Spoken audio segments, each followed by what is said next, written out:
Celui qui est arrivé deuxième boobu ñun majoritaire nañ ba dialogue amoon na fi sax sam prédécesseur gëstu jox parole kenn ne ko chef de l'opposition kon suivant seen logique le chef de l'opposition aujourd'hui mooy ki ñëw sama gannaaw directement mais kooku lu mu am ci voix sénégalais yi ko votel ak boo cumuler les 46% de l'électorat yi voté wul mais c'est pas parce que seen candidat gañewul que amuñu baat ci réew mi dañu am baat ci réew mi ceux qui ont voté contre Diomaye on voit au chapitre dans le champ politique selon nag ni ñu ko organiser suivant nos règles loolu lu ma accepté la te ñun gouvernement bi loolu la ñu accepté bu ñu nekkee ci opposition bi dafa am lu ñu askanoo maanaam dugal ko ci suñu ADN moo ñaa lañ ko suñu bopp ak suñu militant mooy le débat technique politique sain ba keroog buñ ñu bëggee faagaagal nag ñu xam ne bu ñu résisté wul dañuy faagaagal ci rek dama maa fi toog maa fi war a toog yéen bokk leen ci te ñuy ay sénégalais ñun ñëpp moo waral loolu li am yëpp am soxlaatuñu loolu parce que le Sénégal est déjà subir na lu bari ci contre coup ci loolu mais alhamdulilah le peuple a été à la hauteur def na lu mu war a def ba fu mu toll nii woy guñ ci am mooy woy gu rafet nañ ko sàmm te c'est le sens du dialogue auquel j'appelle le 28 mai am yaakaar que acteurs dinañ ci répondre sans suspicion avec le même niveau de responsabilité bi ñu leen ciy woowee.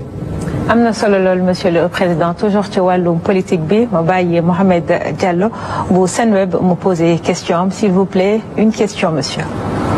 Monsieur le président si wàllum réforme institutionnelle waxoon ngeen fi poste vice-président fan ngeen si toll ak renforcement des pouvoirs du premier ministre. Il y a une série de réformes parce que bi ñu jógee ci assises nationales yi assises sur la justice am na ay consensus yu bëri yoo xam ne partant de ce qui a été déjà fait comme travaux parce que nañu fàttali ko en 2013 il y a eu le rapport de la commission nationale de réforme des institutions commission boobu am na loo xamante ne digle woon nañu ko te bokkoon nañ ci lu ñu digle woon ñu gën a rééquilibrer les pouvoirs entre les différents pouvoirs waaye au sein du pouvoir exécutif loolu moo nekkoon l'idée de la vice-présidence ci buñ koy proposer ak ci niñ ko waroon fale les assises ont eu des consensus bu ñu paree dama ne balaa ñuy demaat ci yeneen assises il faut que ñu won ñi ñuy waxtaanal que nekkuñu di waxtaan rek di dugal ci tiroir yi parce que bu ñu leen woowee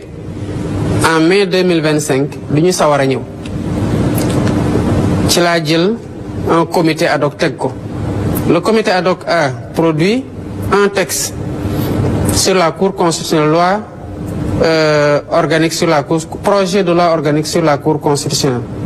ak projet de révision de la Constitution ak yeneen projet de loi ak décret ñu ngi koy xoolaat di ci waxtaan sur la répartition des pouvoirs au sein de l'exécutif ak nu ñuy encadrer tous les pouvoirs gën a renforcer yeneen yi sous ce rapport-là les travaux se poursuivent te balaa muy yàgg dinañ ko teg ci table bi sénégalais yi waxtaaniñ ko ñu déggoo ci voté ko et on migre vers un nouveau vers une nouvelle organisation institutionnelle kon li nga xamante ne digle woon nañu ko ñu ngi ci te ñu ngi ciy avancé. référendum lay nekk woon. Je sais pas pour le moment. Il faut respecter, c'est une question par journaliste. On va passer chez Maïmouna pour la troisième et dernière question de ce volet. Maïmouna, jox naa la kàddu bi. Merci beaucoup. Monsieur le Président, dañuy wax ne quand la politique va, tout va bien. Relecture ak renégociation contrat yi sans respect de la clause de rendez-vous ak tension politique permanente bi dafay inquiéter la communauté des investisseurs. yaa ngi naan di nga asseoir un dialogue franc avec ton opposition te manque de confiance dafa xas ba am ndax ba ngay fixer la date des élections législatives da nga leen bett te xamoon nga ko depuis le mois de juillet du Conseil constitutionnel waxoon nga leen nañu continuer seeni travaux premier ministre Ousmane Sonko dina ñëw def DPG ba waxtu ba jotee lu ni mel amul mu mel ni manque de confiance am na yaa ngi waajal révision projet de révision constitutionnelle est-ce que waxtaan bu sincère bu utile pour le pays dina am ndax di ngeen waxtaanee fondamentaux yi ndax projet bi day laal les clauses intangibles, c'est-à-dire la forme républicaine de l'État ak la durée et le nombre de mandats.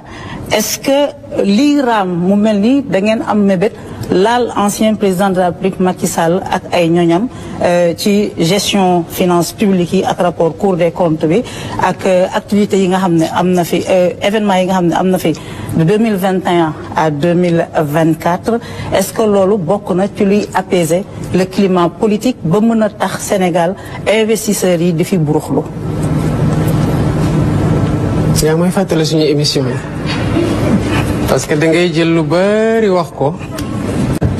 après daf koy affirmation bu ma ci tontuwul rek day mel ni lu ma nangu la ba pare. dégg naa la tamit keroog sa émission ak suñu gars yi nga naan quand le bâtiment va tout va ñëwati nga tey ni quand la politique va tout va. mais bref d'abord bu ñu demee ci projet de waxtaan am na parce que waxtaan baa ngi jóge ci assise nationale ñëpp la ñu woo. fii laa fekk la recommandation de la CNRI sur l'institution d'une cour constitutionnelle 2013 ba 2024 kenn appliqué wu ko ma demaat waxtaana ji waat ñu waxaat ko ma jël comité ne leen jëmal leen ko ñu def un projet de loi kon kii am na waxtaan am na waxtaan bi day continuer waxtaan bi day continuer parce que projet bu ñu tëgg nii ba ñu jox ma ko du projet boo xamante ne rek dem ciy waxtaan ak ñaar ñetti sama langue dem yóbbu ko assemblée ñu majoritaire ñu voté ko wala ñu woote référendum puisque ñoo leen ëpp doole ñu dooraat leen constitution bi jàll non. parce que loi bi gën ci loi mooy loi boo xamante ne nit ñi dañu ko nangu parce que associé nañu leen ci wala parce que boog jël na en charge seen aspiration ci lañ koy gën a yomb respecté. donc waxtaan boo xoolee sama gouvernance de concertation ba may woote assise di woote dialogue dara xewul ci réew mi parce que je crois aux vertus du dialogue en temps de paix. fii nag li ñu fi xamoon mooy dañuy créer problème yu rëy di woote dialogue wala sax yenn saa yi bu ñuy dialogue fekk na am na ku ñu kàmbal ba pare man nekkuma ci loolu. rupture de confiance naka la mën a amee d'abord opposition man dama leen di comprendre des fois may seetaan télé kenn di wax dara ki ma nekkal di ma ne ko non mais en fait ñii ci réew mi lañ bokk te lii rek lañ ci am nag lii lañ ci am de mais liñ ci am nii dañ leen koy nangul renforcer leen ci pour ñu mën ko exercer parce que même bu ñu d'accordul ak ñoom responsabilité la ci ñun ñu fexe ba ñoom seen xalaat ñu mën ko wax ci jàmm ci njekk ak ci teggin dara mën lañ ci bañ a fekk. Ma main restera toujours tendue envers l'opposition et envers toutes les parties prenantes ci réew mi parce que dañ ko bokk te mënuñu ko pàccu fokk ñu pencoo ko kon ci loolu laa nekk. moo tax boo xoolee question yi may adressé par le dialogue mais am naa majorité ba tax ma kii de ma réformé de dem jàll assemblée nationale mu nekk loi ñu promulgué ko commencé ko appliqué ku ko wàcc yoon. mais def ma loolu je suis en train de discuter sur la renégociation des contrats. Maïmouna am na lu xew récemment presse bi wax na ci benn cas de contrat yoo xam ne ñu ngi ko signé le 26 mars 2024 pour renouveler une convention qui doit expirer le 23 février 2025 yow yaa ngi dem boo ne xamul kuy ñëw sax ñu mën a wax mais kiy ñëw xam nga ko ndax woteel nañu ko fal nañ ko xam nañ Bassirou Diomaye Faye le 24 mars 2 jours après nga signé une convention boobu amul benn urgence parce que expiré wul sax en 2024 mu ngi expiré en 2025 mais boo ko defoon sax sàmmoonteeg intérêt réew mi ñu mën a wax mais cette convention là dañu ne d'abord dañ ko renouveler 25 ans ce qui est interdit par le code minier de l'UEMOA et par le code minier de 2016 bu ñu interne mais bu nekkoon dañ ko ne sax convention bu ñu signé en 2024 c'est régi par le code de 2016 ñu mën a wax mais non le code de 2016 boobu mu ngi doon abroger beneen code de 2003 qui lui-même abroge un code de 88 ñu tëb code 2016 bu nekk en vigueur tëb code 2003 bu code 2016 bi abrogé dem na la convention bu ñu signé le 26 mars 2024 dafa war a régir la nouvelle convention pour 25 ans waaye nag ce sera le code de 88 moo koy régir.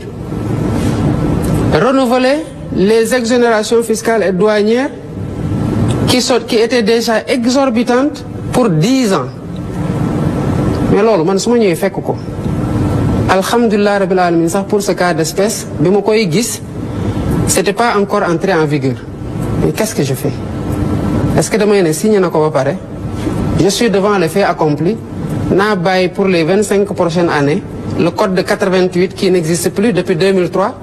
le code de 2003 n'existe même plus le code de 88 de régir cette convention pour les 25 prochaines années accompagne ñu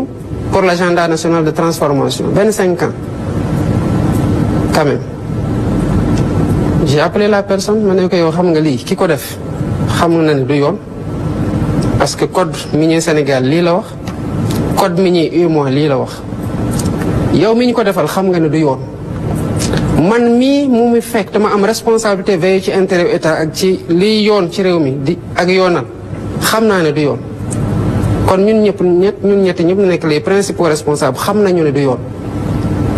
bëgg nañoo accompagner le secteur privé lool waaye ci orthodoxie lay nekk nag kon sa convention bi damay retirer le décret retirer le renouvellement des exonérations puisque bëgguñu nag sa activité arrêtée dañ la defal autorisation exceptionnelle nga continuer le temps que ñu waxtaan mais forcé wuñ ko dara te ngi waxtaan heurtaluñ ko ci dara ñu ngi waxtaan mais waxtaan boobu nag à la fin fokk Sénégal gis ci boppam te fokk une convention qui sera signée en 2025 soit régie par le code en vigueur du ñu dem ba 88 ce sera le code de 2016 bu fekkee ne code bi changé wul ci diggante bi bu code bi changé ce sera le code de 2025 loolu ku mu tiital mais ngelawaay bul ñëw parce que wax dëgg yàlla loolu du loolu réew mënul doxee noonu donc loolu warul tiital benn investisseur et contrairement à ce que lu ñuy wax mais l'APIX a plus de 2000 milliards su ma juumul yu teg en termes d'engagement d'investissement au niveau de qui sont en demande d'agrément kon la situation de sérieux de transparence de lutte contre la corruption et de claire vision des autorités que nous sommes rassure aussi le monde des investisseurs contrairement à ce que beaucoup de personnes disent maintenant kuy dem ci réew tàmmoon boo fa demee jaar ci corruption jaar ci manque de patriotisme ak de loyauté vis-à-vis du pays yi fa autorités yi fi nekkoon pour di pomper di muucu askan wi loolu moo tax nga dem ci réew bul ñëw Sénégal parce que loolu amatu fi mu des nag li mën a rebuter ay investisseurs mooy corruption man de xanaa lu ma xamul moo tax je fais voter une loi pour la protection des lanceurs d'alerte parce que foog Sénégalais yi xam ne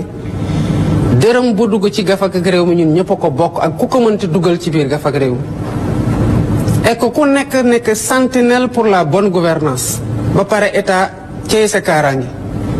corruption bi ñun ñëpp a ci war a dugal suñu loxo xeex ko parce que benn réew mënul développer dans un contexte de corruption endémique te bëri na Sénégal waaye lu ma ci xam bu dee ku ñu war a relever la ci saa si nañu la relever te alhamdulilah ba corps de contrôle yaa ngi fi di def liggéey bu mucc ayib ni ñuy defee audit ci contrat yi ci période yi weesu plutôt ci structure yi rapport yi fii Cour des comptes saa yu fa defatee rapport comme ni ngeen ko gisee ñëpp a ci teg seen bët OFNAC bu defee ñëpp dinañ ci teg seen bët beneen corps de contrôle bu defee tamit ñëpp dinañ ci teg seen bët léegi nag il appartiendra aux Sénégalais de mettre la pression qu'il faut sur la justice pour que mu def liggéeyam.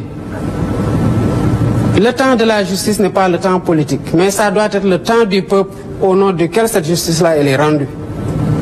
parce que mënuñu identifier ay nit jàpp leen ci ay rapport épingler leen justice de daagu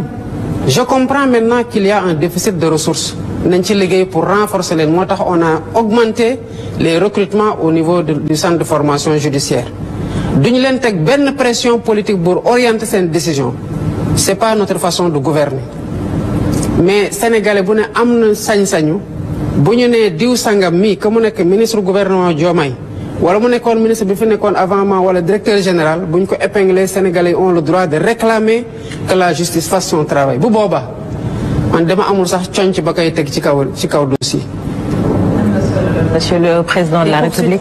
dañuy jàll même naa ci beneen thématique bi. am na benn kii bu mu wax. mais ku nekk benn question la amoon Monsieur le Président. Oui, mais c'est déjà posé. maa ngi ñëw noonu. C'est dans la formulation de la question. On glisse c'est important sax que je réponde parce que loolu moo taxoon may def l'observation sur nu mu poser question bi. parce que justement heureusement que mu relancé parce que bu relancé wul woon nit ñi seetaan mën nañ jàpp ne que ni mbir yi di demee nii ñu ngi dem songi ji Macky Sall parce que loolu la wax naka la mbir yi di demee. mbir yi demeewul nen ni ñuy demee ci pour yow di ko demee pour beneen ministre wala beneen DG noonu lañ koy demee pour man di ko demee pour keneen ki fi nekkoon ak ñiy waaj a ñëw bu dee yoon a ngi def liggéeyam ci réew mi man xooluma ku fi defoon ku fi deful nu mu ma jegee nu mu ma jegewul man nu mu koy rappeler tout le temps man rek a waat ci biir Sénégal yëpp ne damay respecté yoon te pourtant dañuy wax nul n'est censé ignorer la loi ñëpp war a xam yoon tënku ci waaye yow waatoo ne da ngay respecté yoon man maa ko waat su ma ci yemoon sax man dinaa mën a gérer sama bopp xëy na xanaa ma tarxiis mais dama waataale ne dinaa fexe ba ñeneen ñi tamit respecté yoon gis nga ci respecté yoon boobu dafa am ñu gérer pendant 12 ans assumer ay responsabilités war a rendre compte d'accorduma ci réew moo xam ne bu ñu jàppee un opérateur privé ci lu mu warul woon def ñu jël ko tëj ko bu dee homme politique bi la ñu naan c'est un règlement de compte politique alors que homme politique yooyu ils ont fauté wala ils sont présumés après avoir fauté yoon rek mooy wax gannaaw bu rapport amee parce que même rapport doyul rapport ay présomption rek lay teg mais la personne reste présumée innocente ba yoon def liggéey lan mooy wane ne tey dans l'environnement actuel que ñu ngi dem song ji X wala Y amul. par contre dañu am responsabilité morale ak historique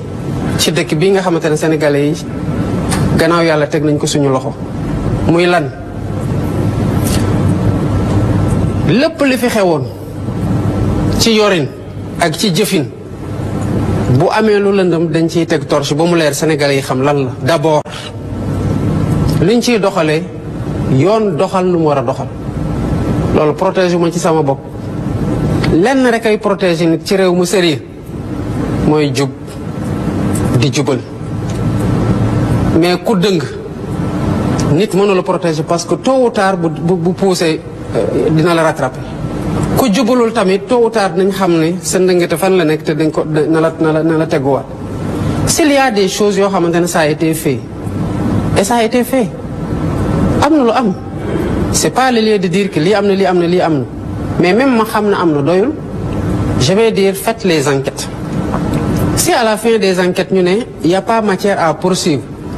nu ma bëgg ñu poursuivre tamit damay ne oh bëggoon naa ñu poursuivre mais pourquoi on voudrait poursuivre quand la loi ne permet ou les faits ne permettent pas de poursuivre on ne poursuit pas c'est aussi simple que ça c'est pas man maay bëgg ñu poursuivre nit pour ñu poursuivre ko du man maay bañ tamit ñu poursuivre nit pour ñu bañ ko poursuivre loolu amul kenn kuñ ciy singali du ancien président Macky Sall pour qui on a beaucoup de respect malgré tout ce qui s'est passé mais on s'est fait des accolades le cœur vide me concernant ma jox ko avion bi mu dem Umra ma ne ko boo demee ñaanal mu ngi ci leneen réew maa ngi dox donte nag xam naa ne am na muy def ci suuf mais toppewu ma ko je sais qu'il fait des choses je vois mais toppewu ma ko mais bu ko dara toppee ëllëg nag loolu du man digganteem la ak yoon la mais je ne me fais pas de fixette sur lui man li ma soxal mooy la mission bi ma Sénégalais yi jox yàkkamti ma ci lool te ma xam nu mu toll weesu lool ci jafe-jafe ak ay défis à relever ak espoir yi ñu nekk samay wàgg loolu laa gérer pas X pas Y am na solo lool donc li mooy ndax képp pàcc bi dañuy jàll ci pàcc bi nga xamante ne la ñu jagleel démocratie justice ak liberté Ablaye Diallo bu yor-yor bi mooy ibbi li nga xamante ne mooy question bi. Je rappelle que vos questions, allez-y droit au but, évitez de glisser 2-3 questions dans une seule question. Merci. D'accord. Monsieur le Président, le PASTEF avait promis de rendre justice et réparation aux jeunes qui ont été tués et blessés lors des manifestations entre mars 2021 et février 2024. La loi interprétative de la loi d'amnistie a été adoptée par l'Assemblée un an après votre entrée en fonction. Sénégalais yi jàpp ne ni léegi yoon war na def liggéeyam. Tout d'abord, la première question que je vous demande vient la question lan mooy sa xalaat ci loi interprétative boobu ak sénégalais yi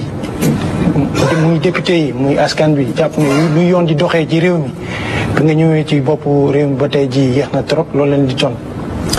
waaw réew mi yoon nu muy doxee yéex na trop yéexut temps wu yoon du temps wu bëgg-bëgg nit ñi loolu aussi il faut que ñu respecto sànq am na lu ma wax ci bu yoon yéexee waaye c'est pas une raison ñu bëgg a déterminer le temps dans lequel la justice fonctionne. D'abord il faut que ñu xam ne que dafa am déficit magistrat Sénégal par rapport ak affaires yi ñuy traité muy benn bi ci tegu am na juridiction yoo xam ne elles sont submergées yu mel ni pôle judiciaire financier bi lan moo ko waral parce que lu mën di xew ci yenn affaires yu bëri à partir de 50 millions kese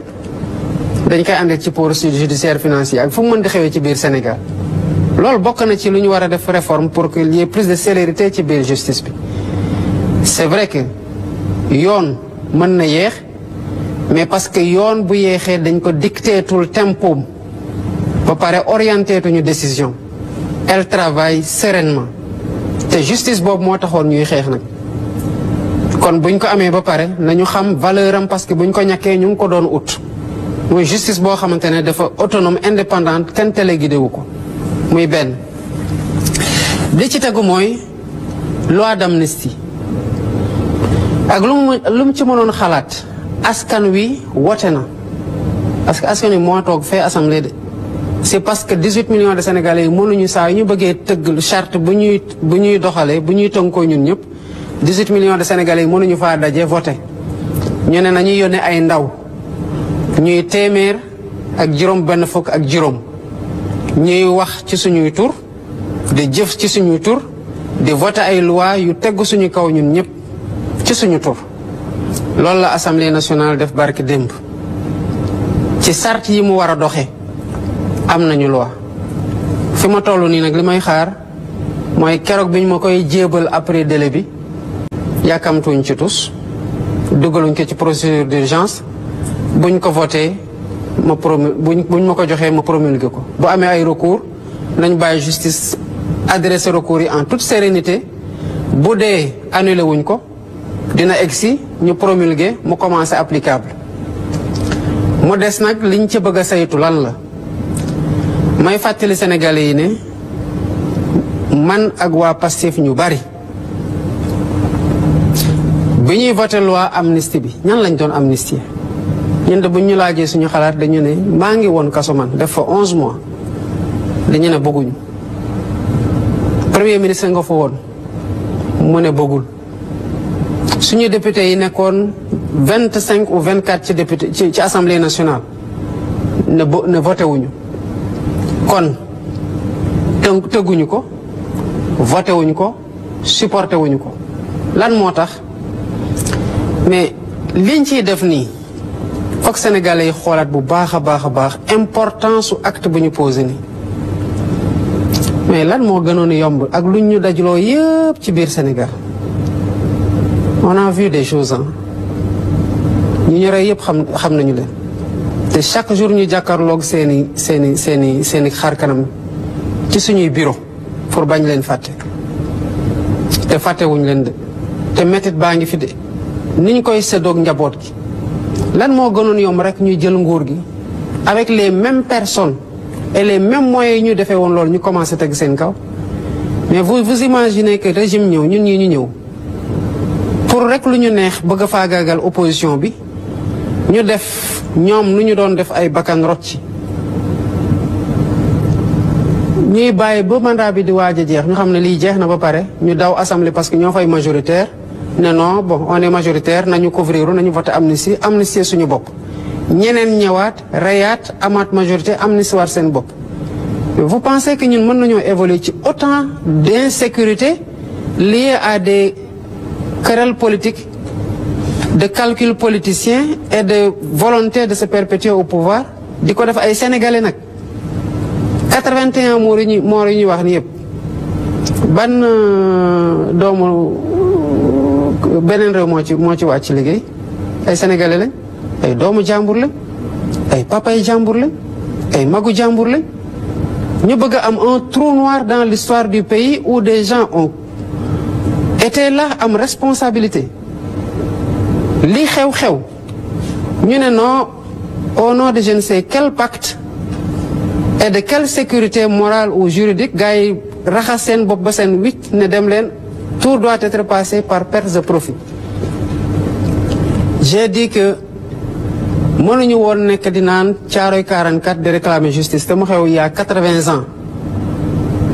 ñi leen reyoon rey leen ci condition ñu leen rey ñu ne na leer 80 ans après j'étais pas là hein. J'ai que 45 ans j'étais pas là mais maa fi nekk ne na loolu leer léegi au même moment li xew Barket Dembo Ndiaye y compris en février 2024 ma ne non gars yi voté nañ pour setal seen bopp léegi kenn mënatul xool dara on ne cherche pas à savoir loolu c'est pas de responsabilité de sécurité parce que ce serait un précédent mais mortifère en termes de joute politique yi nu ñu war a dénouer au Sénégal. Il faut que nit ñi nangu ñu nekk ci nguur gi que nekk ci nguur taxul nga moom réew dañu laa dénk ñeneen ñi nga xamante ñoom nga doon jonganteel gañe leen dañu am wàll ci réew mi am di wax seen xalaat ci réew mi tant que ñu ngi ko teg ci teggin ak ci yar saagawuñu kenn tuumaaluñu kenn sosaluñu kenn mais dara waru leen ci fekk parce que waroo alal la divergence diversité la diversité richesse la moo tax la loi du sax projet de loi c'est une proposition de loi député yi am droit nag dugal nañu ko jaar na ci procédure législative bu mu war a jaar voté nañ ko dañuy jàpp ne ñun sénégalais yëpp a ko voté ñun ñëpp a ko voté c'est notre loi à tous bés buñ ko promulgué bokk na ci loi yoo xamante ne waat naa ne dañ koy appliquer maintenant incidence bi kan moo def la loolu ay enquête ñoo koy déterminer ay juge ñooy atte ay nit bu fekkee ne am na ñoo xamante ne mën nañu leen teg baaram ne def nañu mais je ne préjuge de personne que def na dara parce que tout le monde est présumé innocent ba keroog une justice di condamner kenn définitivement ne yow def nga lii fee yi lañu lay toppee lii mooy seen qualification teg nañu la daan bi. am na solo lool monsieur le président François Xavier Thiaw ma bàyyi la nga yeggali. monsieur le président dafa bëggoon ñu delluwaat ci réforme justice wax nga sànq ne li point yi ruuse woon ci assises yi yu ci gën a bëri liggéey ngeen ci ba texte yi ñu ngi ci étape validation mais am na ci benn poñ boo xam ne dégguñu la ci wala xamaguñ exactement lan nga ci décidé mooy sa présence ou non ci conseil supérieur de la magistrature te mu nekk point boo xam ne bu ñuy ŋàññi justice lu gën a bëri tey Sénégal xëy na ñu bëri foofu la ñuy sukkandiku di wax ne président dafa nekk foofu moo tax am na influence ci justice bi tey lan nga décidé après réflexion wala après avis yi nga xam ne jot nga ci d'une part et d'autre part. D'abord yaakaar naa ne sénégalais bi ñëwee ba tey ku xool xam nga ne justice nu mu doon doxeetul noonu fii mandat de dépôt yi dañ ko doon distribuer comme des petits pains ci lu mu am flagrance wala mu bañ am flagrance mu jar ko wala mu bañ ko jar bu ñu fàtte ne que fii Sénégal tëj nañu fi nit 6 mois parce que juste dafa def ay reetaan ci page Facebook am justice boobu lañu fi fekk de ak leneen li xew yépp ci gannaaw lii lu gën a métti ñu ne lii la justice boobu dem leen ngeen laaj au niveau de la justice ngeen laaj au niveau des magistrats ngeen laaj au niveau des vous verrez que la justice n'est plus ce qu'elle était loolu lañ nekk di renforcer. C'est vrai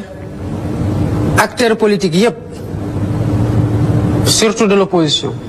comme nous l'avons fait en son temps foofu la ñuy tirer mais man par exemple fi ñu toll nii benn conseil supérieur de la magistrature laa fekkee. Le conseil a délibéré, a fait ses affectations. Ça a été voté, c'est passé, les gens ont été affectés. Mais yaakaar nga ne ci dossier yii di xew ci justice actuellement sama présence ci benn réunion boobu woon mooy déterminer issue bi non. Pour avoir assisté à un conseil supérieur de la magistrature, j'ai posé la question à tout le conseil. Yep. C'était la première fois ma ne leen c'est le premier conseil auquel j'assiste. ñi ñu bëgg ñu indépendant c'est les magistrats. ñi rendre les décisions c'est les magistrats. lan ngeen xalaat ci sama présence ci conseil bi. ma ne leen soyez à l'aise parce que je ne tiens ni à rester ni à partir. Mais quelle est la meilleure décision qu'il faut prendre par rapport à la justice au Sénégal ci présence du président de la République au sein du Conseil ñoom ñëpp joxe seen xalaat ma seetlu Conseil bi nu mu doxee. J'ai compris beaucoup de choses que j'avais pas compris parce que mosuma woon teew ci Conseil supérieur de la magistrature. Les magistrats sont revenus, ils ont fait un plaidoyer ci seen Assemblée générale Union des magistrats. Récemment recevoir nañ leen plaider waat nañu parce que xamaguñu ba tey fa ñuy tersi. Mais ci lu ñu nekk di avancer nii c'est quoi? C'est les points sur lesquels il y a eu des consensus. Sur le point du Conseil supérieur de la magistrature amul consensus. Sur le point du code de l'enfant ci yeneen ñu ci bëgg a dugal amul consensus. ak yeneen yoo xamante ne amul ci consensus. Mais n'empêche, le comité a travaillé dans le sens de ce qui était ci sens boo xamante ne am nañ ci consensus. Par exemple, augmenter le nombre de magistrats élus. Am na consensus. Am secrétariat permanent du conseil. Am na consensus. Pour fexe ba magistrats yi décider ci seen carrière collègue yi xam carrière ñu ñuy décider ñan lañu. Am na consensus. Ci naka la ñuy élire. Mais les gens sont en train de travailler sur ça parce que mënuñu figer sur ma personne kese. Je partirai un jour, quelqu'un d'autre viendra. Mais ci li ma gis tant que amul consensus sur cette question ak ni ma jàngatee li ma conseil bi ma teewee ak ni ma gisee mbir yi di doxee foofu ce n'est pas le moment pour que le président parte du conseil. Très bien am na solo Astou Dione maa ngi la bàyyi kàddu gi. Alors, toujours si wàllum réforme judiciaire ak lu jëm ci wàllum justice bi tey fii nga toog dafa am président bu fi toogoon ci jamono muy le président Macky Sall mu nekk mars 2021 mu fekkee ko mu nekk ay événements yu tiis dem ba juin 2024 mu nekk loo xamante ni également dañ ci dénombré ay nombre de morts yu takkoo takku ñàkk ci seen bakkan am ci également ñoo xamante ni gaañu nañ ci ñii perdre nañ seen ay biens mais boobu moom mi ngi woon ci bopp réew mi comme tey ni nga nekkee ci bopp réew mi amoon nga jugement ci jamono jooju en tant qu'opposant aujourd'hui nga xamante ni ci nga gën a jege li nga xam ni moom moo di c'est-à-dire yaa ngi ci intimité pouvoir xam nga lan mooy jiit xam nga lan la war a def si jamono ji nga xamante ni réew mi ngi yëngu à sa place à l'époque jan xeetu décision nga doon jël surtout ci wàllum justice boo nekkoon ci place am si jamono ji nga xamante ni dëkk bi yëngu woon na ba tey ñu voté loi boo xamante ni daanaka dafay delluwaat ci loolu nga xam ni ça a touché toute la mémoire collective. mais su ma nekkoon ci place am dëkk bi du yëngu parce que dama ut faagaagal kenn koo xam ne mu ngi dox pour jël nguur damay jàpp ne bu jëlee nguur askan wi ko bëgg a jox nguur. J'organise la compétition d'une façon loyale et transparente. Sénégalais yi tànn ku leen neex malgré lu ñu def yëpp mais jógeewul foofu rek baal ma président dafa jógee depuis mars 2021. mars 2021 loolu du woon contexte politique mais plutôt l'actuel premier ministre qui a été accusé.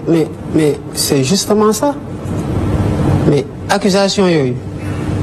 mooy li may wax c'était pour faagaagal adversaire politique parce que ñëpp xamoon nañu accusation yooyu comment elles étaient ñëpp xamoon nañu ko.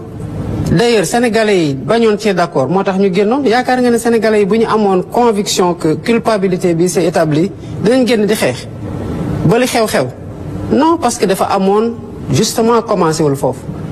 dañu faagaagal opposant faagaagalaat opposant song benn opposant am luñ ko tuumal ku ci nekk dafa am luñ la chargé sénégalais yi jóg li xew-xew bu doon man maa nekkoon place am justement loolu du xew te nekk ci intimité pouvoir moo tax ma xam ne en fait man sama bopp def maa doy ci jàngat man sama gëm-gëm mooy yàlla mooy joxe nguur pas ay pexe nit nag sabablu moom nit kuy ut foog nga sabablu yàlla ñu mu yónni sax dañoo lott ci joxe message am te mu seetaan leen mais nguur yàllaa koy joxe te dem la ci yokkal wax la ne nag gis nga bu la ko dee jox boo bëggee di nga ko nekk boo bëggul di nga ko nekk man loolu mooy sama conviction profonde spirituellement parlant à partir de ce moment faagaagal nit pour tere ko mu jot ci nguur amul sax njëriñ nii sens ci man parce que bu dee yàlla dogal na ko day am te mënoo def dara ba mu bañ a am te malgré li nit ñi def yépp mais li yàlla namoon am na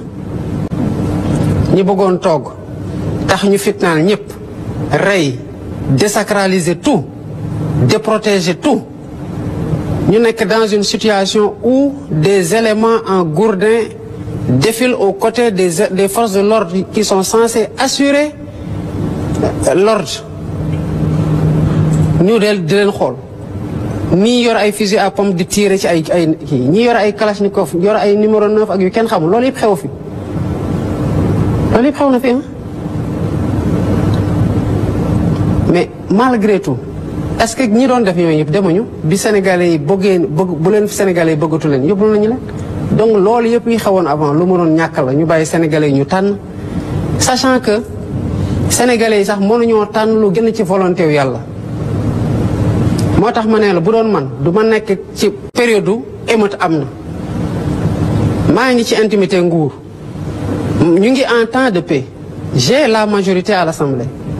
je peux faire passer ce que je veux en termes de réforme tant que le camp de Pastef mi nekk majoritaire moom mooy soutenir mais malgré tout man maa def ay termes de référence ne kaay leen ñu waxtaanee lépp ci système politique bi yépp ban organe moo koy tëgg naka la ñuy voter lan mooy nekk ci code électoral bi lan mooy nekk ci leneen ak leneen ak leneen le statut de l'opposition et de son chef tout naka la ñuy constituer parti politique je n'ai pas de sujet tabou sur la question et mieux je dis aux autres bu dee dafa am lu ñu war a waxtaanee te xalaatuma ko ci terme de référence yi yokk leen ko lan moo tax may def loolu parce que j'ai tiré les leçons de man li ma fekke xam ne jàmm loo ko jëndee ni nga dem uti jiwaat ko xam ne que développement mënul am dans un environnement de tension et d'instabilité nekk ci intimité nguur am responsabilité wu assurer la sérénité la sécurité la stabilité et la paix sociale justement loolu moo tax may woote dialogue en temps de paix je l'ai encore dit balaa dara di xew les dialogues ne doivent pas servir à corriger des choses qu'on aurait pu anticiper en termes de conflit parce que après tout le mal est déjà fait ñi gaañu dootuñ ñëwaat ñi dagg seen loxo dootuñ ñëwaat ñi ci ñàkk seen liggéey parce que fu ñu doon liggéey dafa yàqu dootuñ ñëwaat mën am dootuñ amaat seen liggéey et cetera et cetera et cetera donc je ne peux pas tëb rek dugg dans un environnement de tension de restauration de l'ordre public ne lii laa doon def non avec des si mais on peut refaire tout le monde mais je préfère me mettre dans un si qui ne crée pas cette situation de tensionnelle et rester dans un si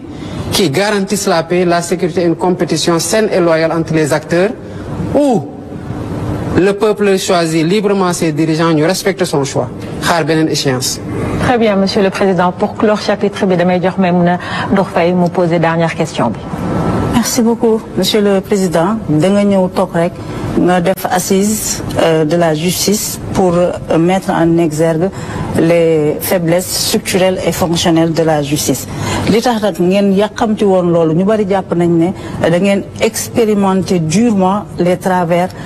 de la justice sénégalaise. Ma bëggoon a xam ma bëgg laa interpeller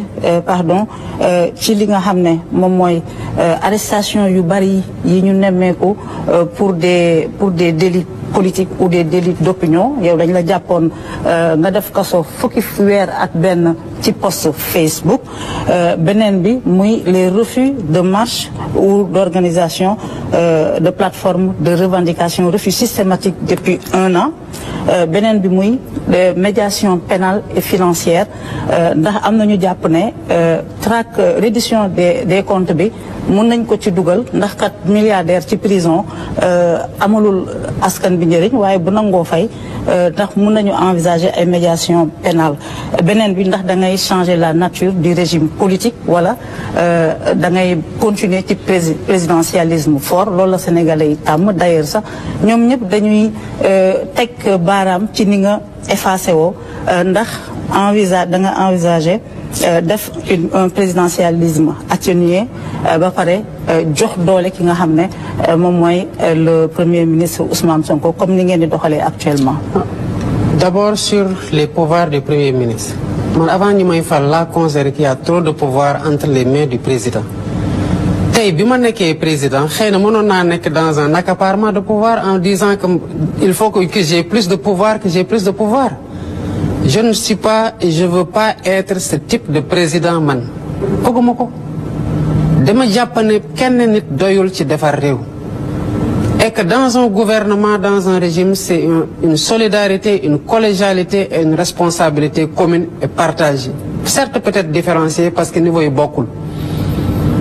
Bi ma génnee kaso laa ne je crois à une répartition plus équilibrée des pouvoirs au sein de l'exécutif et entre les autres pouvoirs. Génnuma ci. Maintenant mënuma à un moment où on a un draft sorti d'un comité qui fait environ 10 personnes. Ma ne lii mooy am. Des choses sont sorties des assises, c'est ce qu'on cherche à matérialiser. Changement régime dégguma ko ci conclusion assises yi ci liñ ma restitué ak li ma lire ci synthèse bi. Kon nekkuma dene damay changer régime, changer ma régime. Je ne suis pas dans ça, je suis dans la concrétisation des consensus des assises. Assises yi ñooy sama boussole instant yi ni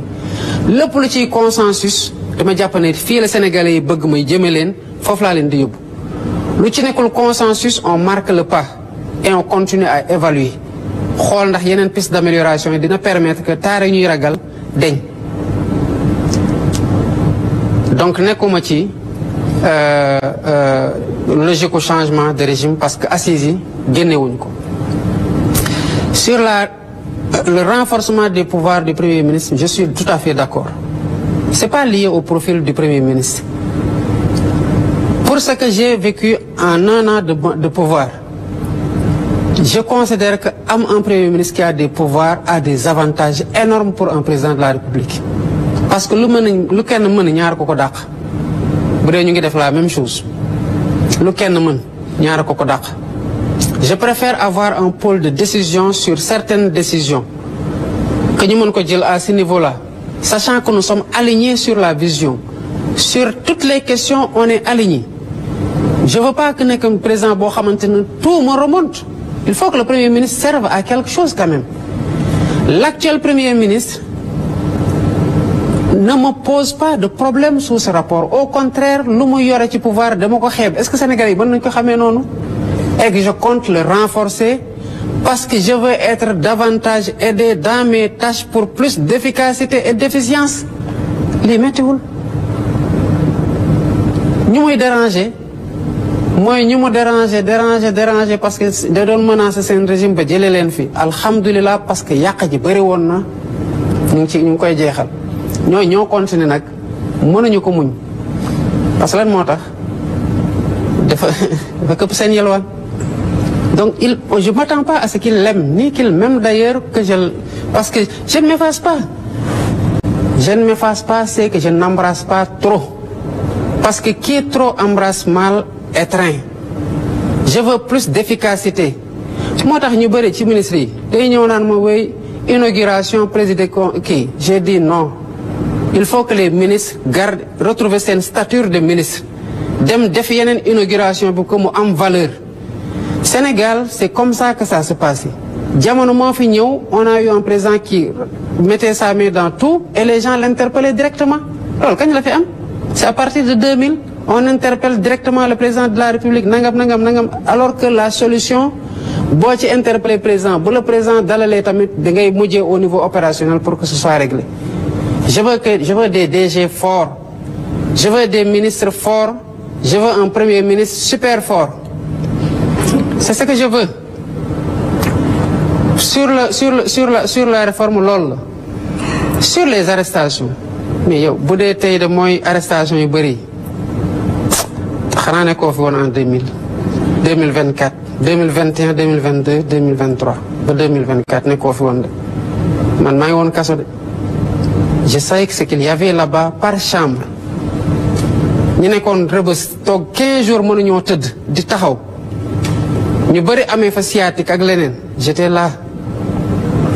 Les arrestations yi fi am lan moo tax ñu arrêté leen ñu bëri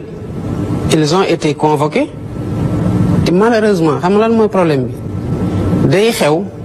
c'est arrivé ici fii ça c'est la salle du conseil des ministres. À l'heure de posement PM fee la ñuy toog pour xool yenn dossier ma ne ko mais dama gis na déw dañ ko arrêté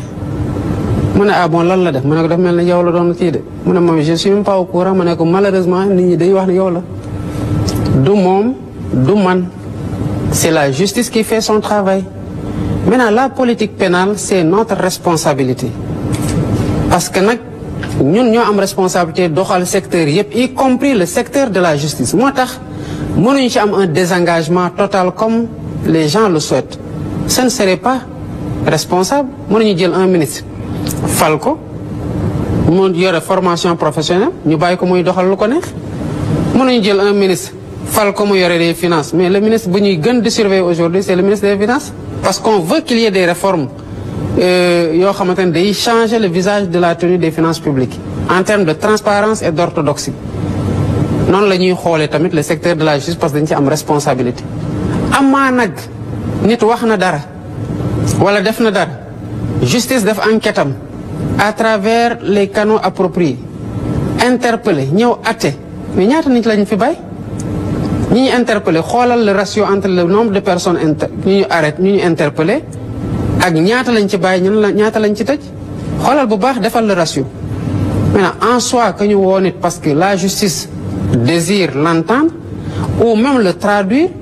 mais le juge dit deful dara ñu bàyyi ko mais ñaata yoon la fi xew. ñii ngay gis ñëpp dinaan dañ leen di interpeller ñenn ñi ñu bàyyi leen nit ñu tëj leen 15 jours mais ñooñu à l'époque yàggul dara mandat de dépôt obligatoire la lañu la doon def automatiquement da nga ne man dañ maa kii woon dañ maa tëjoon ci opinion. D'abord man waxuma woon dara jaroon ñu yóbbu ma fa c'était dans la même logique faagaagal ñu mais li ma bindoon ci Facebook amul woon enquête il n'avait qu'à me mener en flagrant délit un juge aurait décidé si j'ai fauté ou pas tëj ma lu mu war a tëj mais gaw ma ne naroon nañu ma tëj 11 mois pourtant tëdd naa ko. Donc les réformes sont en train de se passer maintenant nit ñi ñoo war a jël responsabilité ñi ci arrêté ñenn ñi ñu bëri ci ay saaga lañ leen arrêté am nañ ci ñu ci arrêté yàggul ils sont même pas dans la politique mais ku toog TikTok wala Facebook wala beneen réseau jàpp benn doomu aadama bu am waajur am ay rak am ay mag am njaboot mais nekk gor ci biir réew mi nga di ko daggal saaga comme da nga am permis à insulter une personne parce que da nga ko jël en chasse ñu ne yoon du def liggéeyam parce que ñun sonoon nañu avant ñuy ñëw mais la justice ne va pas démissionner elle va faire son travail sur tout le monde nag tout le monde ñi fi nekk comme ñi fi nekkul ñi ànd ak ñun comme ñi àndut ak ñun te loolu mooy suñu promesse aux Sénégalais on va la tenir maintenant li may wax mooy politiciens yi dañuy def lu ne weng ñëpp a teg ci seen bët boo leen woowee ñu naan non règlement de compte politique médiation pénale mais soxna Maïmouna attention kaso warul nekk rek pour ñu ndóol ñi de lan mooy milliardaire bu nekk kaso yoon xamul milliardaire ak ku ndóol ak ku yelwaan yoon lu mu xam mooy aar boppam wàcc nga ma lii laa lay teg loolu kenn warul am ay milliards ba mu soustraire la ci médiation pénale du man maay décider day am wala du am les gens ont cautionné de la caution financière et de la caution matérielle le procureur considérait que caution matérielle c'est pas en nature c'est pas accepté et que li nit ñi cautionné en numéraire c'est faible mais bés bu ñu cautionné loo xamante ne procureur jàpp na nekk lii doy na le procureur va les laisser partir loolu du sama appréciation quand le procureur fait sa réquisition je ne la vois pas man au contraire man bu ñu waxee ne diw sangam mi ngi def média kii comment ça s'appelle cautionnement damay laaj ministre de la justice est-ce que am na légalement luy opposé wu à ce que ñu jox ko liberté provisoire xam nga lan laay déglu lan la loi bi wax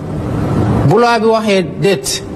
kooku kenn mënu ko téye kaso parce que loi téyewu ko kaso mais bu loi waxee ne am na lu ci opposé wu mais on est obligé de faire appliquer la loi. Est-ce que le système aujourd'hui tel qu'il est kii am na médiation pénale mën na am mais dafa am fu muy egg weesu na day am fu muy egg weesu na ça c'est les procédures judiciaires day am temps boo xamante ne boo ko xasee romb mënatoo médiation kon kuy médiation bu médiation jotee mais bu médiation weesoo boo demee tamit médiation amatul jeex na c'est tout. Très bien. Merci beaucoup, Monsieur le Président. Non, il n'y a pas d'interdiction de marche. Soxna Maïmouna. Kan lañ fi tere mu marche? On passe maintenant à la dernière thématique. Attendez sur cette question. Oui, parce que il n'y a pas de demande de marche yoo xamante ne dañu leen refuser systématiquement. D'abord, depuis lors, il n'y a pas matière à marcher. yu tax nit ñi di déposer ay demande de marche yu dul jeex ñu koy tere loolu amu fi di.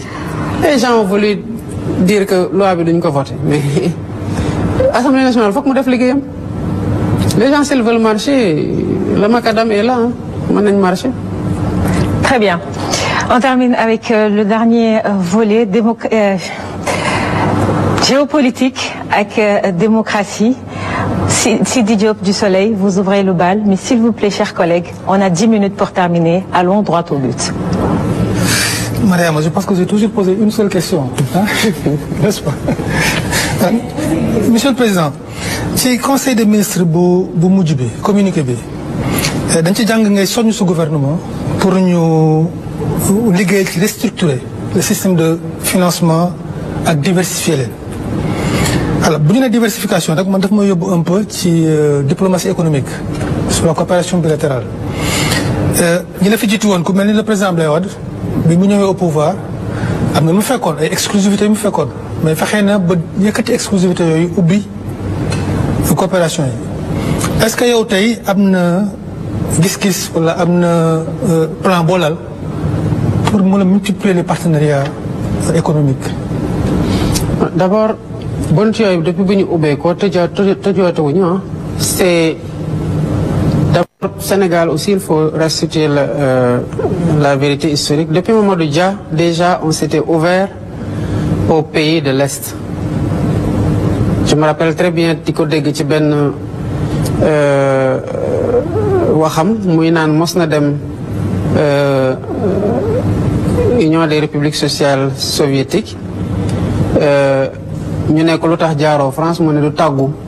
buy dem feneen parce que le Sénégal est un pays souverain. Donc l'ouverture historiquement aussi c'est que ça montre commence wala Wade là quand même assez élargi à beaucoup de pays gën ko renforcer. Mais même pour ce qui est des pays du Moyen-Orient,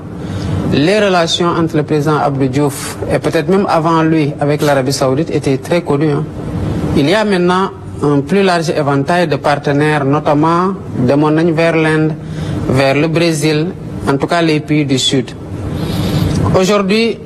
on est dans le cadre du renforcement de ces partenariats-là. Je prends le cas de la Chine où j'ai été à l'occasion du FOCAC. Fait que son prédécesseur était le président. J'ai pris la présidence à sa suite jusqu'au sommet du FOCAC en Chine. J'ai enchaîné avec une visite d'État où il y a eu énormément de projets qui ont été signés et même un don sans contrepartie de 300 millions de yuan, environ 27 milliards. Et le partenariat continue parce que depuis 2016, ce partenariat-là a pris tellement une dimension qu'il a été considéré comme global, élevé au rang de global et stratégique. La Turquie, Demnafa, notre ambition aujourd'hui c'est de porter les échanges à 1 milliard d'euros. Kérogrek, semaine passée, j'ai pas communiqué, mais j'ai eu au téléphone le président Erdogan et il demandait à ce qu'on accélère les travaux de la grande commission mixte pour atteindre l'objectif chiffré dans les prochaines années à 1 milliard de dollars. Maintenant, encore continuer à énumérer. Étant entendu que le ministre de l'Industrie de Défense, le secrétaire d'État de l'Industrie de Défense turc était là dans le cadre des rencontres sur l'industrie de défense. Nous allons accueillir le dernier volet. Donc sur le renforcement du partenariat, on a reçu énormément de partenaires d'autres pays. On est aujourd'hui en train de fixer une date qui est importante, c'est les 7 et 8 octobre. Le Sénégal organise le forum Investir au Sénégal. Et on a invité l'Arabie Saoudite comme invité d'honneur. Mais on va inviter tous les autres fonds souverains d'investissement des Émirats, de l'Asie et d'autres pays. Parce que dès que j'ai été là-bas dans le cadre du forum de Riyad et du forum de Doha, j'en ai profité pour faire des rencontres et pour inviter les fonds souverains de ces pays-là et les fonds d'investissement, y compris aussi à Abu Dhabi. Quand vous êtes côté partenariat, comme on est dans le cadre du FOCAC, comme on est dans le cadre des partenariats avec les pays du Golfe et ou les pays asiatiques, on est en train de faire un excellent travail. C'est d'autant plus vrai d'ailleurs que à mon retour de voyage des pays des Émirats, j'ai compris la nécessité de manager ces relations-là d'une façon beaucoup plus étroite et d'une façon beaucoup plus organisée. J'ai demandé au ministre de négocier des partenariats par ministère. J'ai écrit à tous les ministres pour leur dire que le point focal de toutes du partenariat entre les pays, les Émirats et les pays arabes de façon générale et les pays asiatiques, c'est le Premier ministre. Pourquoi? Parce que nous avons fait un suivi qui était déficient par rapport à beaucoup d'engagements qui ont été pris vis-à-vis du Sénégal et sur lesquels le Sénégal ne réagissait pas partenaires pendant des années. Il y a un décaissement amoul, il y a un projet d'investissement amoul. C'est ce qu'on cherche à mieux organiser, à mieux restructurer. Comme nous l'avons dit au ministre Tamit, désormais tout ce qui est projet informatique, tant que le ministère en charge du numérique n'a pas validé. Parce que nous pensons à l'interopérabilité. Pour éviter que les gars de négocier de façon isolée des plateformes, elles ne sont pas interopérables, à un coût beaucoup plus élevé. Et ainsi de suite, ainsi de suite. Donc pour ce qui est de ces financements-là, c'est vraiment en train d'être renforcé, d'être diversifié, d'être, pour y un peu en léthargie, d'être dynamisé.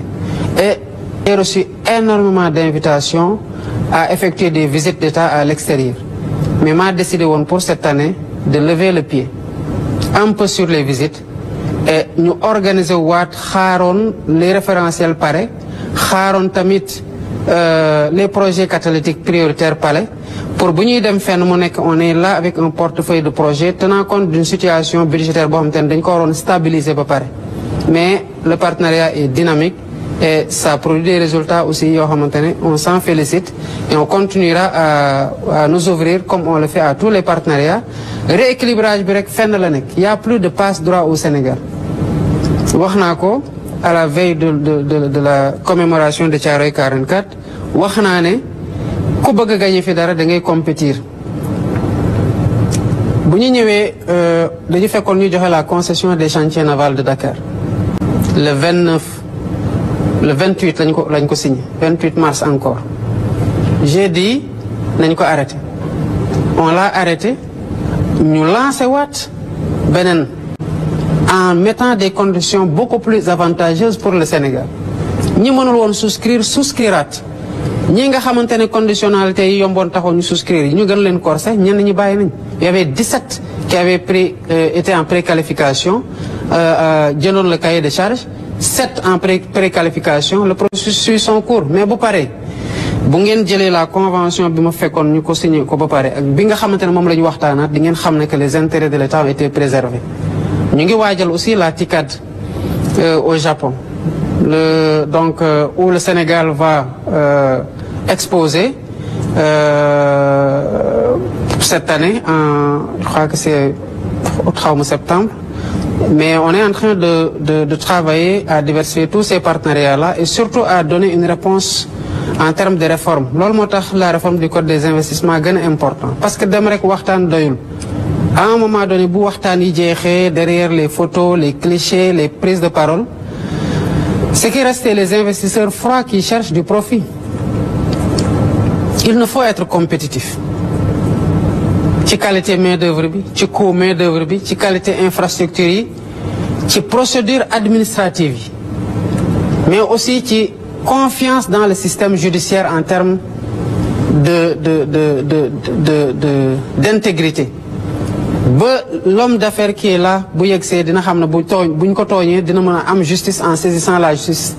sans avoir besoin d'avoir de branlon wala ñu ko neewal doole et c'est ça qui est à l'origine de la réforme non seulement du code des investissements mais du code des douanes parce que les soucis qu'on a aussi xam nañu ko objectivement et on cherche à les gommer pour rendre le Sénégal beaucoup plus attractif parce que nous sommes en compétition ci nu ñuy capter les investissements avec d'autres pays en Afrique et dans le monde et il nous faut être prêt et être compétitif pour que nit ñi mën a ñëw fii. Très bien. Ñu poursuivre toujours ci volet diplomatie ak intégration africaine Abdoulaye Diallo bu Yor-Yor. Monsieur le Président, vous avez été choisi par vos pairs de la CEDEAO pour jouer un peu la médiation avec les pays de l'AES. Ces pays-là ont décidé pour le moment de tourner le dos à la CEDEAO. Vous étiez au cœur de la médiation, on aimerait savoir quels sont vos rapports avec ces pays-là. L'autre point, c'est avec la Mauritanie. On partage l'exploitation du gaz avec ce pays. Dernièrement, on a vu des Sénégalais qui ont été un peu malmenés dans ce pays-là. On aimerait savoir quelles sont vos relations aussi avec le président Ould Ghazouani et quelles sont les mesures qui sont prises pour que ces images-là qu'on a vues, qui ont un peu heurté, qu'elles ne se reproduisent plus. Merci. D'abord, damay commencer ci question bi sur les rapports avec le voisin Mauritanie qui est un pays frère mais danga may rek ma sant bu baax a baax chef d'État yi nga xamante ne ci bésub tey bi tamit ñëw nañu pour bokk ak ñun bésub mbégte bi y compris le président El Ghazouani et il est le seul boo xamante ne à la fin du déjeuner que j'ai offert en l'honneur de ces présidents-là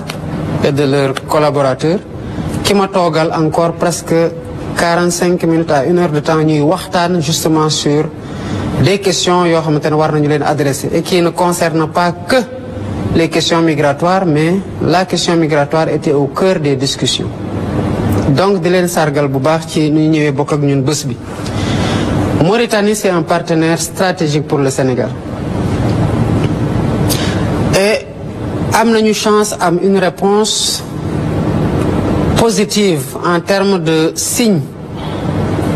et de collaboration et de coopération avec le régime mauritanien. ci bi ñuy waxtaan maag le président mauritanien il m'a montré des messages yoo xam ne il était en train bu mu déggee la situation économique du Sénégal di chercher des solutions fekk sax ñun yëguñu ko. Après la question migratoire c'est une question de souveraineté dëkk bu nekk am na sañ-sañ xam ay doomam ñaata lañ toll ak ñi nga xamante ne ay gan lañu fan lañ jóge ak naka lañ toll fixer tamit conditions yi ñu fay nekkee. Que mu nekk pour ñoom que mu nekk pour les États-Unis qui ont aujourd'hui une politique de rapatriement exigence bi ñu am ak ñoom benn la buñ ñu dee andil ay nit na doon ay doomu Sénégal yoo xamante ne c'est établi kay doomu Sénégal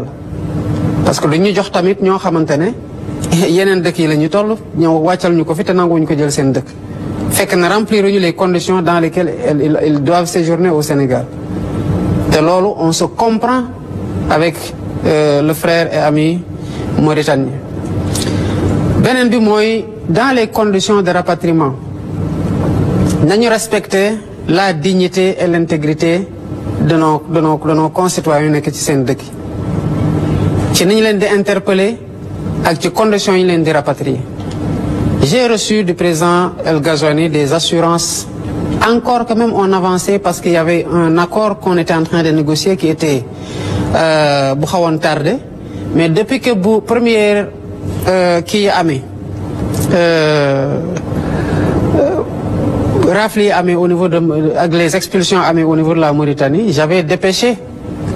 madame le ministre des Affaires étrangères de l'intégration africaine et des Affaires étrangères pour mu dem Mauritanie yore sama message dem jébal ko le président mauritanien waxtaan ak homologam ñu xool et depuis lors on accélère avec le ministère de l'Intérieur la signature de cet accord là qui je le pense am naa ci yaakaar ne bu ñu ko signé dina régler lu bari par rapport aux Sénégalais qui sont en Mauritanie. may ñaan tamit suñu mbokk yi nekk ci Mauritanie sa dëkk sax boo fa nekkee dafa am charte yoo fa war a nekk te ñu war ko respecté war ko wàccoo bu Mauritanie décidé que dafay def ay carte de séjour nee na nit ñi fi nga xamante ne duñu ay Mauritaniens d'abord ils disent aux Mauritaniens dem leen uti ay carte d'identité ñi nekkul ay Mauritaniens mënuñu am carte d'identité ñu ne leen ut leen ay carte de séjour ñaar nag ñoo mën a am soit nangu woo ut carte de séjour nangu woo wàccoog charte dëkk boobu nga jóge ci dëkk boobu dem ci dëkk bu la ko laajul wala ci dëkk boo koy nangoo def wala bëgg ngaa toog ci dëkk boobu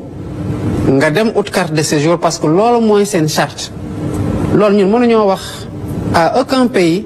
doo ut ay carte de séjour pour yeneen ressortissants étrangers li ñu mën a wax nag suñu doom yi mooy fexe leen ba ci dëkk yi ngeen nekk que mu nekk Mauritanie que mu nekk États-Unis que mu nekk feneen fexe leen bay wàccoogu yoon saa su ne ci seen condition de séjour yi bu demee nag ba rapatriement sës ñun dinañ jël matuwaay yi war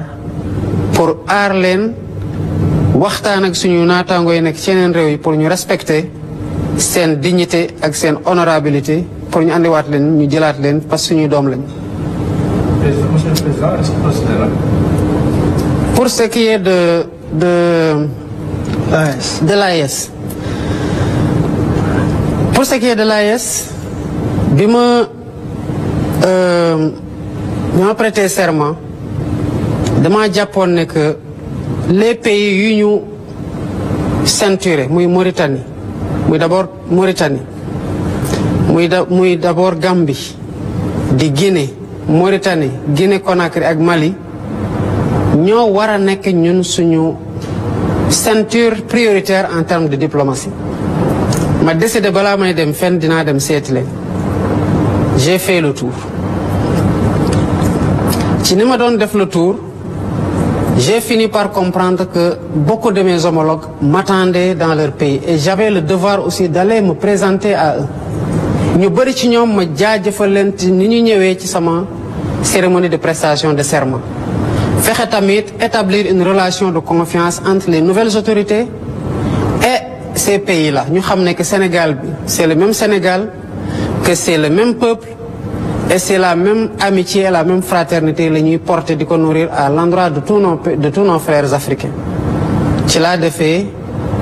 la tournée bi ngeen gisoon ma def te dese naa sax ba léegi ñaari dëkk yoo xamante ne dans la zone CEDEAO am naa fa yéen a dem et j'ai plein d'invitations au niveau de l'Afrique centrale. J'ai prêché li ma jàppoon na mooy la bonne parole parce que dama jàppoon ne les défensiers ñu fondé les outils d'intégration yu fi nekk muy CEDEAO muy intégration monétaire wala yeneen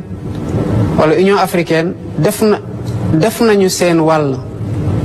te ci conditions yi ñu ko defee moo gënoon jafe conditions yi ñu nekk tey pour war ko entretenir donc ma jàpp ne que l'heure est aux grands ensembles booloo mooy doole te ci jafe-jafe yu ñu am en termes de sécurité de défis sécuritaires de défis climatiques de défis démographiques ak yeneen type défis yu ñu am au niveau africain di ko partager te am des frontières yoo xamante ne mënuñu leen déplacer. Il était important que ñu renforcer les outils d'intégration gën a solidaire ci crise sécuritaire bi nga xamante ne am na au niveau du Sahel. J'ai plaidé pour que nit ñi retrouver autour d'une table de négociation waxtaan pour préserver les chances d'un maintien d'une organisation sous-régionale forte.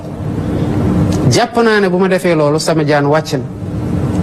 booba demaguma sax CEDEAO parce que sommet amagul woon bi sommet amee c'était en juillet. Les xëy na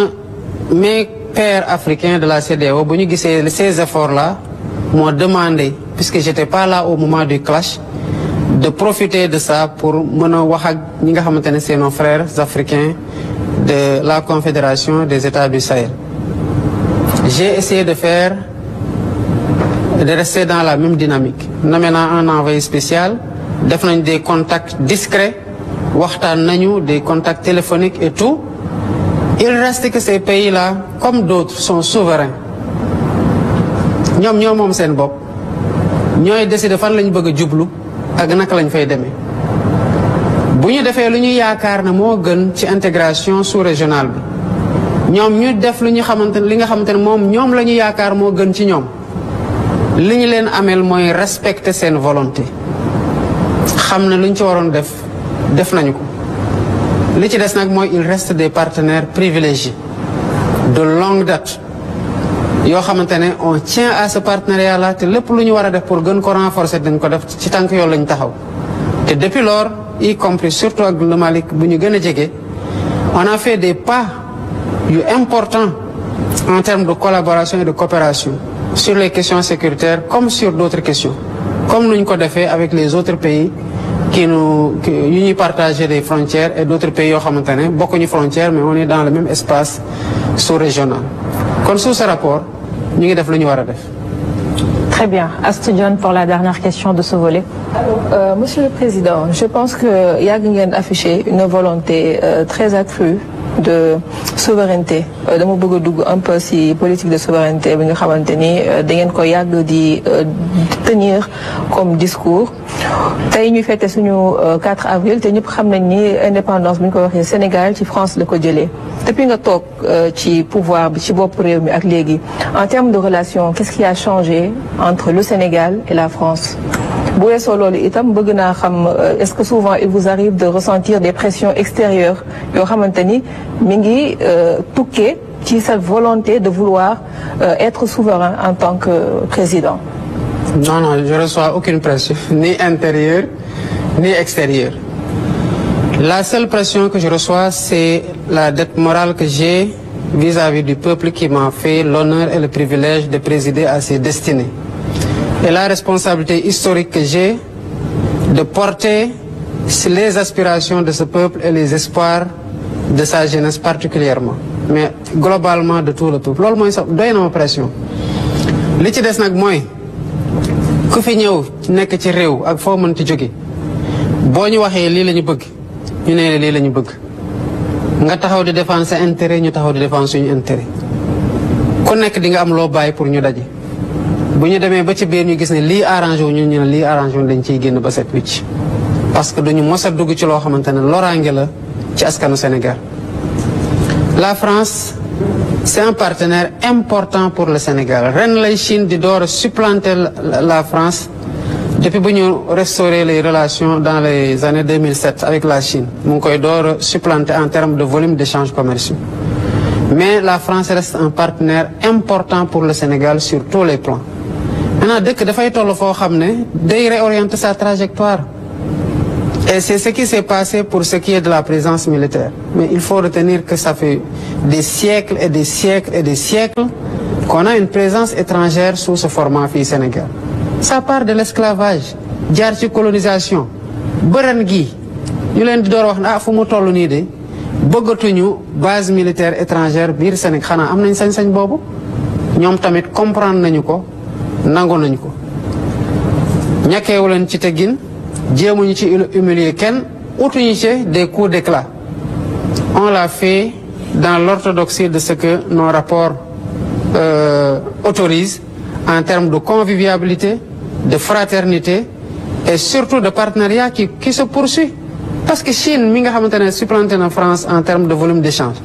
ban militaire chinois nga mos a doxee fi ba dajeeg moom amul. Donc on peut continuer à avoir un partenariat fécond sans que mu am une présence militaire étrangère de quelque pays que ce soit fii Sénégal te may ñaan yàlla ñu bañ ko soxla mënal suñu bopp moom suñu bopp ci lépp parce que loolu mooy souveraineté. C'est plusieurs pans mais c'est une souveraineté, elle ne peut pas être partielle. Elle est à conquérir nag et à préserver parce que tous les pays ont une volonté de domination et d'hégémonie. Kenn warul nangu nag subir la volonté de domination et d'hégémonie des autres peuples. C'est une question de dignité. Et le peuple sénégalais est un peuple digne. waxtaan nañu y a un calendrier de retrait am nañ ba emprises yu ñu libéré ci lu ñu proposé ñu nangul leen ko fii ak août. En toute sérénité, ils vont libérer toutes les emprises. Même le part des accords militaires se poursuivent parce que la dénonciation de la présence militaire ne met pas une croix sur tous les accords militaires. Et Dieu sait qu'on a énormément d'accords militaires avec beaucoup de pays, y compris des pays de la sous-région africaine. Donc, mënuñu sungil benn rek ne ko non ak yow day coupé. C'est pas le sujet. Le Sénégal, il faut que nous comprenions que non. C'est un pan qui doit être revisité. C'est surtout tout ce qui touche à la présence militaire. Nous sommes en train d'en discuter. Et globalement, war nañu am un séminaire intergouvernemental que le Sénégal doit accueillir. Ñu ngi ciy liggéey. Et ce sera le moment de réévaluer le partenariat pour le donner un nouveau souffle. Buy tax mu gën a renforcer wu. Buy tax que des entreprises françaises aient encore envie de venir investir au Sénégal et que nous leur assurions le juste retour de leur investissement et la protection de leurs intérêts. Niñ ko amalee yeneen dëkk yëpp. Parce que li may wax mooy après les clichés, les photos, les sourires, les coups de les poignées de main. En fait boo paree loolu ba pare l'investisseur il est froid. Est-ce que dëkk bi may dem nii am na opportunité d'investissement? Est-ce que am na sécurité ci sama investissement? Est-ce que sama investissement dina rentable? Loolu bu ci amul des réponses positives, quelles que soient les accolades, les discours et les embrassades, en fait, doit investir. C'est pas dirigé contre la France. C'est une performance en termes d'attractivité en matière d'investissement. C'est envers tous les partenariats que nous devons le diriger. Et c'est à cela que nous travaillons. Très bien, Monsieur le Président. Donc, on a fini pratiquement tous les volets. Il y a une dernière question pour Maïmouna Ndour Faye destinée à la presse. Je rappelle que cette presse, cette interview, cet entretien se fera d'une manière tournante. Le Président de la République l'a promis et on est à la 2e édition. Avant de terminer, Maïmouna, à toi. Merci beaucoup, Mariama, et je remercie mes confrères et consoeurs d'avoir fait de moi leur porte-parole pour cette question liée à la situation de la presse, Monsieur le Président. dafa fekk ne li presse bi di jànkonteel dama koy dund en tant qu'acteur ak en tant que chef d'entreprise. Mois de mai dafa am circulaire bu sa gouvernement génne ne dafa gelé lépp luy contrat convention publicitaire jusqu'à nouvel ordre boole ci gelé paiement yi nga xam ne dañu ko amel waa presse bi. boobaak léegi nag commande publique amatul te it secteur privé bi nga xam ne dañ leen daan yaakaar ñoom tamit dañoo nekk ci ay jafe-jafe yoo xam ne daanaka amatuñu sax assiette publicitaire bu ñuy teg à la disposition des médias. Loolu indi situation bu doy waar ci entreprise de presse yi. yaa ngi secourir secteur yu bëree bëri yaa ngi apurer passif yi ndax di nga taxaw ci apurer passif paiement yi nga xam ne presse bi am na ko ngir mu mun ñoo dimbali parce que président dëgg bi mooy metti na dañoo rusa abandonné te it am yërmande tamit ci xëy naan dañuy wàññi ay employés waaye ñu bari ci ñun mënatuñu li nga xam ne moom mooy collège délégué CNRA bi kañ la ñu koy mettre en place ba régulateur bi di mën di délibérer ci li nga xam ne moom mooy légalement. Ensuite ni nga ko amalee ak yeneen secteurs yi est-ce que mën nañu yaakaar nga def lu ñu mën a woowee conseil présidentiel pour les médias ngir sauver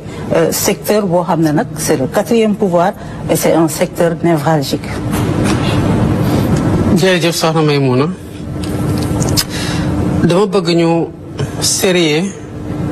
li nga xamante ne moom nga jukki bi ma yegsee dama fekk c'est comme toutes les autres conventions et accords parce que ñi doon dem dañu bàyyi ba xam ne dem sës na ñuy doore yéwén maye ba maye lu ñu moom signé ba signé luy lor Sénégal bokkoon na ci baal presse dette fiscale mosuma ci d'accord ci bi may campagne électorale laa wax ne d'accorduma ci buñ ko defee su Wade d'accorduma ci woon buñ ko defee première fois su Macky d'accorduma ci woon bi ma ñëwee fekk ko fi soreegul maa ko taxawal parce que d'accorduma ci man d'accorduma mu am secteur boo xam ne à force ñu koy baal ay impôts mu jàpp ne que moom dafa war a persister dans la fraude fiscale te ñu ànd ci ak yërmande ju bari soxna may mun ku jël fay ay salaire tënk téye impôt ci salarié wala nga jël de la TVA muy li nguur gi moom yow xëy na salarié bi ñëw ci sa entreprise mu ngi jël taxi wala mu jël car rapide yow bu mu la fa fekkee ngay DG wala nga nekk beneen emploi DG wala responsable yaa ngi dawal sa oto bu baax am nga kër amul kër nga téye salaire dara ci salaire am ne lii dama koy jox nguur gi téye ko loolu ça ne s'appelle ni moins ni plus que détournement de deniers publics. Code général des impôts su ma juumul parce que gëj naa xool fiscalité article 686 687 ne loolu ku ko def directeur général des impôts et de domaine dafa war a porter plainte te bu ñu la porter plainte le mandat de dépôt est obligatoire ñun waxuñu kenn mu porter plainte ba tey mais ñooñu ñu porté wul plainte pourtant qui sont en infraction ñu xam ko ñoom ñu xam ko ñoo jóg ne ils portent le combat jàpp ne parce qu'ils ont le micro qu'ils peuvent me mettre la pression man kenn mënuma def benn pression parce que fi ma toog nii sant yàlla alhamdulilah rabbil alamin c'est un immense honneur et un immense privilège j'ai juste envie de servir le temps bi ma yàlla natal fii waaye bu weesoo loolu gëma dema ci yàlla ci ni ma ko téye ba tax ma war a def la naka sudul noonu wala sama sago di ci rëcc ci leneen c'est ni vis-à-vis de la presse ni vis-à-vis de l'opposition ni vis-à-vis de quelconque groupe social que ce soit bu presse bi amee problème tamit am na lu doon am amatul c'est pas dirigé que contre la presse dama jàpp ne que mooy li ma doon wax sànq ci sama wax les questions des corporatistes doivent d'abord trouver solution au niveau des ministères. Mais au nom de quoi problème am na ci presse mi nañ dem ci présidence de la République régler ji ko fa parce que yàgg nañ ko fa régler ñu leen di bale ay milliards et milliards. Il y a des gens dans la corporation yoo xamante ne seen arriéré de paiement fiscal c'est ay milliards la. ñu ne nañu dem ci président bu ñu demee et cetera bu ngeen ñëwoon ci man tamit dama leen di wax ne loi mayu moom a baale impôt da ngeen di ñibbiwaat. par contre bu ngeen demee ci seen ministère waxtaan ak ñoom dem ci ministère des finances waxtaan ak ñoom bu amee blocage le niveau primatorial mën na nekk un niveau d'arbitrage sama niveau mën na nekk un niveau d'arbitrage. même au niveau conseil des ministres bi ma wax na nañ ministre waxtaan ñu recevoir leen c'était pas lié à une pression quelconque. C'est le sens des responsabilités par rapport aux emplois et aux entreprises qu'il faut sauver. Qu'est-ce? Mais c'est pas par rapport à une pression qui a été mise sur moi. Amul. Ceci étant dit, ni nga waxee ni privé bi dafa am problème ba joxeetuñu publicité mais ñun noonu lañu amee problème bu ñu ñëwee dañu ne il faut qu'on rationalise. C'est pas que les publicités lan moo doon xew ñëpp gis nañ convention yi nga xamante ne jot na génn ci biir presse bi. ñan lañ ko doon jox demul sax ci ñu mu war a dem ci ay saagakat la doon dem ñëpp ñoo xamante ne ils étaient patentés pour wax lu bon ci Pastef ak président Ousmane Sonko du parti mais en fait ñooñu lañ doon jox ay convention yéen waa presse bi yéen a toog defal seen bopp seen assise ne dañoo war a assainir la presse sénégalais yi de façon générale il faut que ñu xam ñaar la presse y compris. Il n'y a pas de réforme sans douleur. Jubanti mooy plat bi ngeen commandé mooy plat bi ngeen di gis nii plat bu weex xat la nit ñi mënuñoo bëgg changement nañu changer te képp ku ñu wax na changer nga bañ mais naka la ñuy changer si les gens ne veulent pas changer. Payons tous nos impôts, suñu responsabilité la ñi ci doon góorgóorlu nañu gën a góorgóorlu ñi ci dul woon góorgóorlu nañu gën a góorgóorlu. Maintenant quand un problème survient ce que j'ai pas aimé dans l'attitude de la presse te naa la ko wax tamit mu leer tey mooy automatiquement ngeen jàpp ne que vous devez court-circuiter tout le monde y compris le ministre le premier ministre dem palais toog ak président de la République régler ji ko fa jël seeni photo comme ça se faisait loolu laa bañ. beneen bi mooy vous êtes fautif parce que les redressements ont été consacrés, les procédures closes. Vous auriez dû payer et il y avait ce que la loi dit mooy contrainte lañ leen di teg ak li nga xamante ne bëgguñu fa woon dem ba foofu par responsabilité et mansuétude. am na loo xamante ne nag bu amee yéen a am dëgg d'abord balaa muy wax ci loolu je reviens sur les publicités bu ñu gisee ne que ay DG fi nekkoon di signer comme bon leur semble ay contrat de publicité selon que presse bi def leen di xalamal ou pas wala mu leen di saagal seen adversaire dañu wax ne l'argent des entreprises publiques mënul servir à donner des contrats de publicité pour la promotion des directeurs généraux et pour des guerres par procuration. Ñu ne levons le pied ba mettre de l'harmonie xool entreprise buy def publicité lan la soxla est-ce que dafa war a jegeenteeg soxna Astou Dione mu yore médiam rek mu du ko xëppal ay publicité bu ko jaree bu ko jarul wala dafa war a ressortir d'une stratégie d'entreprise lucide qui répond à un objectif de communication qui a été bien pensé loolu lañ bëgg mu am. On a dit que d'abord on a changé le Big Gouv qui était un bureau d'information en bureau d'information et de communication gouvernementale mu booloog la communication de la présidence ñoom ñaar ñu am un comité exécutif pour avoir une communication de l'État. Ils se réunissent mensuellement, c'est élargi aux chargés de communication des ministères qui ont la charge aussi de décentraliser au niveau des directions de leur ministère et que le plan d'action de communication remonte ñu xool est-ce que am une cohérence dans la parole de l'État. loolu àndut ak ñu bàyyi DG bu nekk muy def ay contrat gi ñu ko neex y compris ñi nga xamante ne c'est pas les destinataires parce que créé wuñu benn emploi amuñu benn charge lii la ñuy régler te bu sotee di ngeen ci gis seen bopp. mu des nag beneen affaire am na kenn ku ma bind récemment ne ma dafa presté fayuñu ko. J'ai écrit au concerné via le directeur de cabinet pour lui dire ñii nañu vérifier ndax prestation yi ça a été fait dans le cadre d'un contrat conclu ñu ngi koy saytu. li ma ci teg mooy bu fekkee ne da ngeen ko amel parce que presté na ba pare fay leen ko parce que tamit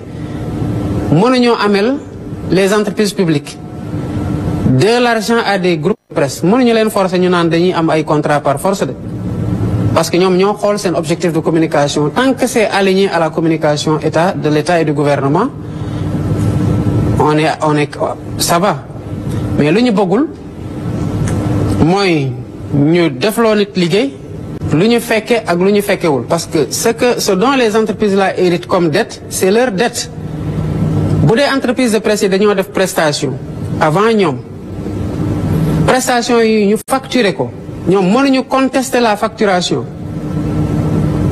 dañoo war a fay te bu boobaa dinañ fay yóbbante nañu la def la porte-parole xam naa doy nga sa porte-parole waaye waxal ñi la yóbbante képp koo xam ne def na prestation mu dem ci mu prestel ne ko fay ma mu bañ ko fay na fexe ba ma jot ci contrat bi ñu bokk bu leen boole la preuve que la prestation a été faite montant bi ñu ko amel bu boobaa dinaa wax entreprise boobu kii ngeen amel fay leen ko xaalisam parce que loolu tamit mooy yoon. Maintenant la presse je ne dis pas que di ngeen d'accord ci lépp luy ministre bi di def wala mu koy wax mais accordez-nous le bénéfice du doute qu'on est de bonne foi vis-à-vis de la presse.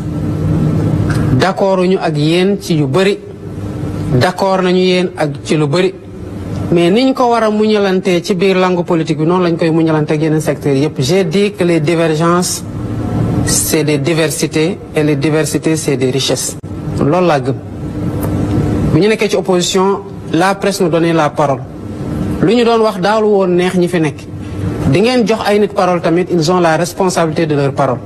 mën nañu wax dara du ñu neex mën nañu wax dara ñu neex ñu mën nañu wax dara sax mu bañ ñoo neex waaye doon njëriñ ci réew mi bu boobaa dañ koy jël donc vous devez être aidés et nous sommes dans les meilleures dispositions comme pour tous les secteurs à vous aider mais du nekk ci pression ak parce que vous tenez le micro loolu kese mooy suñu aujourd'hui divergence boo xamante ne mën nañu ko am muy une divergence majeure le ministre je le connais personnellement comme je connais les autres ministres du gouvernement c'est des gens qui sont extrêmement engagés à servir et à servir tout le monde ils sont de très bonne foi et je crois savoir qu'il est même dans la logique d'augmenter l'aide à la presse étant entendu que le dernier exercice bu ñu def par rapport à la reconnaissance des entreprises de presse c'est un exercice qui restreint la base des bénéficiaires bu base bénéficiaire bu wàññeeku montant bi augmenté mais li ngeen nar a jot ci aide de la presse dina gën a bari pourvu que cela se fasse dans la transparence et pas sur la tête des clients selon que le média est favorable ou défavorable c'est pas le sujet am na ci lu mu liggéey j'ai pas encore vu le document définitif ressortant des dernières de la dernière situation mais ma conviction mooy li ngeen doon jot ci aide de la presse dina yokk li ma leen mën a promettre tamit mooy ñi leen ameel seen xaalis qui soit une créance qui n'est pas contestable dinañ leen ko fay et dans les meilleurs délais maintenant li ci des nag mooy faciliter le dialogue avec votre tutelle parce que c'est votre tutelle et je sais qu'il a de grandes ambitions pour la presse parce qu'il porte de grandes ambitions pour ce pays des fois nag préjugé dina yàq lu bari ci waxtaan gi war ci diggante nguur gi ak ay segments yu bari mais donnez-nous le bénéfice du doute ci yenn yi parce que yenn yi tamit dafay gaaw a braquer nit ci à juste titre